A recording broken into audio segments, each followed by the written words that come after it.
हैदराबाद से किया गया था, जिस पत्राचार में डॉक्टर राम मनोहर लोहिया ने डॉक्टर भीमराव अंबेडकर साहब यानी बाबा साहब के तमाम विचारों से सहमतियां व्यक्त करते हुए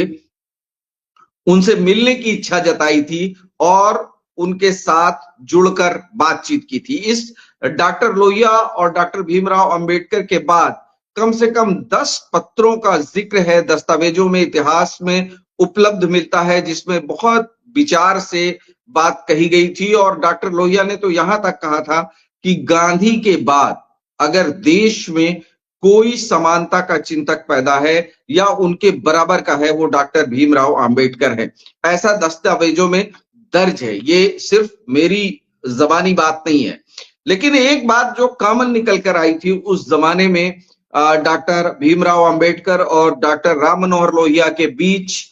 वो ये थी कि डॉक्टर अंबेडकर चाहते थे कि मार्क्सवादी ढंग का साम्यवाद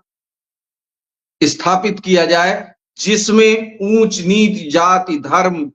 और जाति के आधार पर भेदभाव ना हो। ये एक बड़ा विषय जो मैं आप अपने दर्शकों को दस्तावेजी ढंग से बताने की कोशिश कर रहा हूं कि ये सारा जिक्र है। क्योंकि पिछले 8 दिनों से डॉक्टर भीमराव अंबेडकर को लेकर विभिन्न चैनलों, अखबारों में जो बहस शुरू हुई है, हालांकि तमाम लोगों ने उसे किनारे कर दिया है, लेकिन अंदर खाने इसमें उतनी ही खदबदाहट है, उतनी ही बेचैनी है, जितनी बेचैनी समाज के अन्य वर्गों में, या यूं कह लीजिए कि धार्मिक डिवीजन को लेकर जितनी बेचैनी है, उससे कहीं ज्यादा डॉक्टर भीमराव अंबेडकर के सम्मान को लेकर इस वक्त भारत में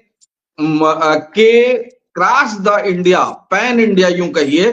कि ये बेचैनी महसूस की जा रही है। और इसीलिए शायद हमने ये प्रोग्राम भी किया है। और चूंकि हम जानते हैं कि हमारे और जो भी मेहमान हैं, आरिफ हबीब साहब, वो समाजवादी पार्टी से ताल्लुक रखते हैं, भारतीय जनता पार्टी के प्रोफेसर सुनील शर्मा जी हैं, लेकिन राजेंद्र कुमार जी जो एक अखबार भी निकालते हैं, दिव्य संदेश उस अखबार का नाम है, और बहुत व्यापक तरीके से उस अखबार को निकालते हैं, लेकिन वो अखबार भी